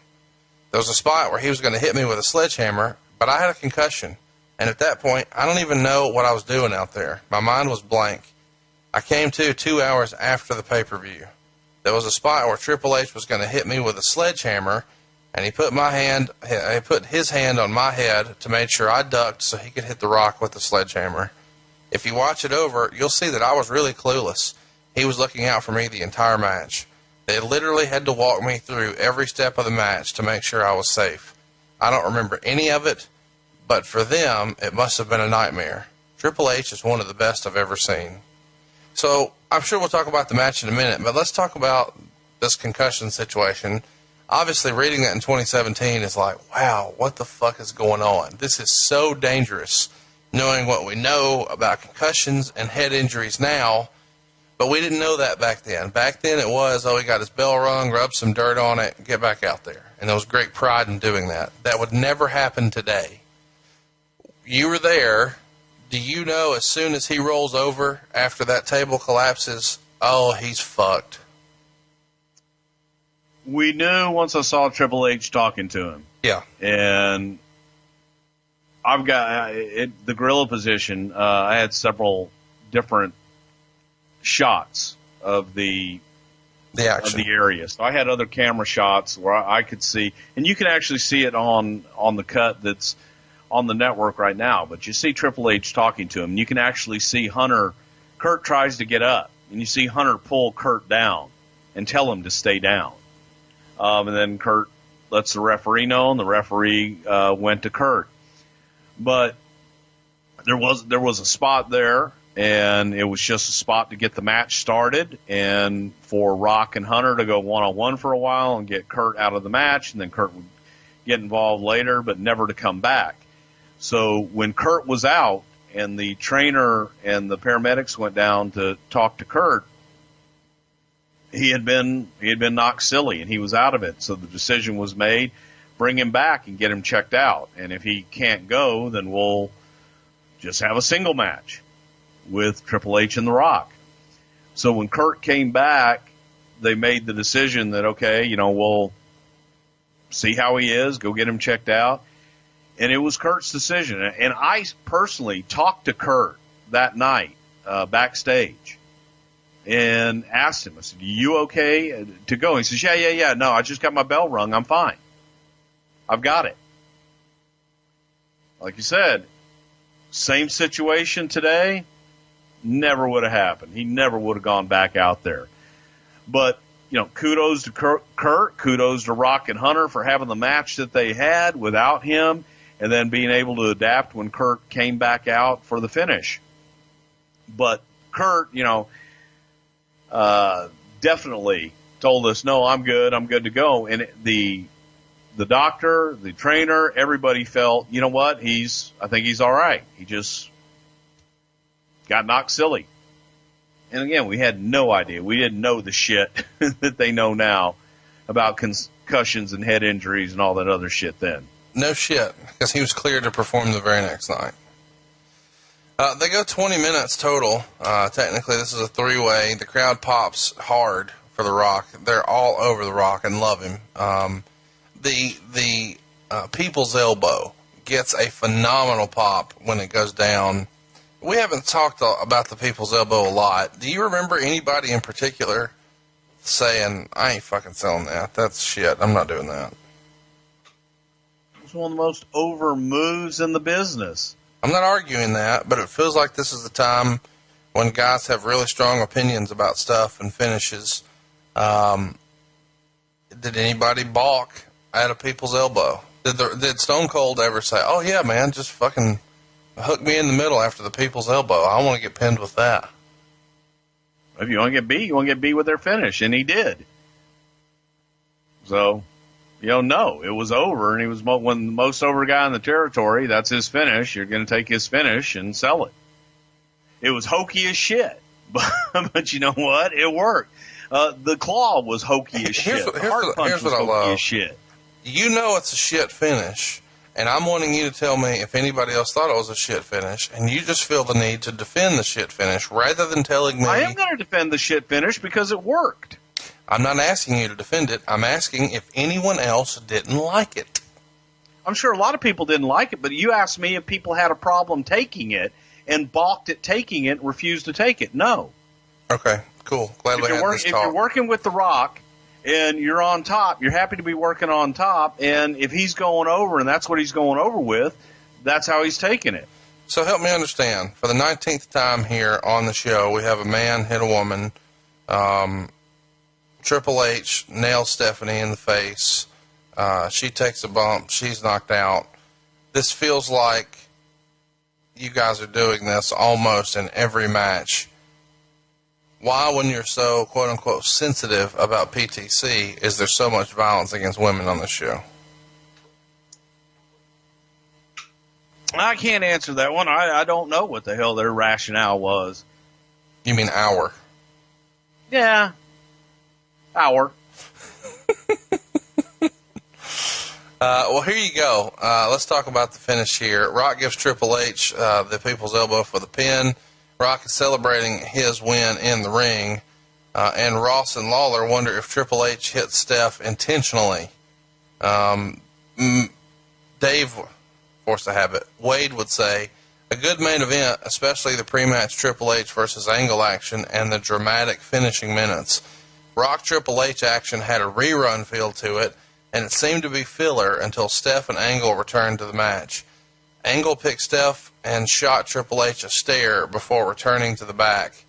Angle fit in just fine with the two top dogs in this high-pressure spot on the pay-per-view. He gave it 4 stars. So I do feel like the world title here is still a little bit of an afterthought because the big story is Angle going down. Angle making the heroic comeback because Steph is saying, do it for me, do it for me. She goes down, and then he carries her to the back, and this feels like it's the primary source of the pay-per-view. Let's talk about the creative here. There's been lots of rumor and innuendo out there that this all happens at a time when Chris Kresge is the head writer, and many wrestling fans have heard for years and years that this guy is the fucking real genius behind WWF Creative. Can you speak about Chris Kresge and his involvement? He's somebody who's kind of a mythical figure to wrestling fans who've been paying attention. Chris Kresge was the gentleman that was brought on to be the head writer after Vince Russo had left. There was a little gap there. Tommy Blancha and Brian Gewirtz had been hired on to help Russo and Ed Ferrara right before they left. So Brian was on, Tommy Blancha was on, and then Vince had made a decision to bring on a head writer to oversee both shows, and brought on Chris Kresge. Now, no one really knows where the hell Chris came from. Chris had done a showrunner on some talk shows. He had written a book on the Brady Bunch, and had written a book on William Shatner. Kresge's a super nice guy. As I was going back and I was reading things about SummerSlam 2000, and I started getting into reading some comments from people talking about how Chris Kresge was the genius that held the WWF together after the Attitude Era and was able to cohesively keep all the storylines together and had these storyboards for all the top talent and was this genius at putting together television. I reiterate, Chris is no longer with us. Chris passed of cancer in 2005. Unfortunately, no, Kresge was not. In my opinion, and I would dare say that anybody that worked with him at the WWE would share this opinion. I never saw Chris do anything. Chris never produced one pre-tape.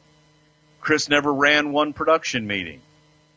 At that time, the few writers' meetings and creative meetings that I was in for television with Chris, Vince would start the meeting off with, "All right, Brian, what do you got?" and turn to Brian Gewirtz, who would basically have a list of his ideas in a format for the show. Kresge would end up typing it all up and turning it into Vince, but I would have to give the credit as far as the creative and the cohesiveness to hold everything together for the years that Kresge was, quote, head writer, has got to go to Brian and Brian, and to a lesser extent, Tommy Blancha, who did do all that. I'll never forget the very first meeting that Kresge came into, and Vince got up in front of us and told us about that Chris is going to be the new head writer, and he's got this board in his office, and he's got everybody's name on it, and he's going to have stories for everybody, and he's going to have this big board. And the running joke in the agent meeting for the next 6 months was, has anybody seen that big board? You know, he's got a board in his office with everybody's name on it, so he's got to be a genius. Got to shatter the myth. Kresge, nice guy, but I don't know of one idea that he ever came up with. I don't know. Like I said, he never did a production meeting. He never produced a pre-tape. He would sit and watch baseball during the shows. Big baseball fan, big Mets fan. But just not the case. For that time, it was all Brian and Tommy Blancha and Vince McMahon for the most part. He told me to ask you about Vinny's Steakhouse. Do you want to hit us with that one? Well, Vinny's Steakhouse, there was an advertisement in the middle of the pay-per-view for Vinny's Steakhouse. And Vinny's Steakhouse was run by a gentleman by the name of Dusty, who was Vince McMahon's best friend growing up. And I always get asked about, there was an episode of Raw around this time where it was dedicated to Rose. And Rose was Dusty's mom, who ran Vinny's Steakhouse, and I just figured people would ask about what the hell Vinny's Steakhouse was. Vinny's Steakhouse was Vince's best friend's steakhouse, who named the steakhouse Vinny's, and that's where we all partied in Raleigh, North Carolina all the time. And it was a great steakhouse, unfortunately out of business now, but it was a good time. It was in the middle of the pay-per-view. Hey, it's Conrad Thompson here to tell you a little more about what AdFreeShows.com is all about. Get early, ad-free access to more than a dozen of your favorite wrestling podcasts every single week, starting at just $9. That's less than 20 cents an episode each month. And yes, you can listen to them all directly through Apple Podcasts or your regular podcast apps. How easy is that? Ad-Free Shows also has thousands of hours worth of bonus content and docuseries like Title Chase, Eric Fires Back, Conversations with Conrad, and The Insiders. Plus new series like The Book with David Crockett, Monday Mailbags with Mike Chioda and Nick Patrick, and a whole lot more. And you want to talk about early? You can't get any earlier than listening to the shows live. You can be a part of the live studio audience as we record the podcast. Plus, ride shotgun alongside your favorite childhood heroes for live watch-alongs, Q&As, and other interactive experiences every single month. Come on now, see for yourself what thousands of other wrestling fans from around the world have discovered, that AdFreeShows.com is the best value in wrestling. Check it out today, and hey, when you do, the first week is completely free. AdFreeShows.com.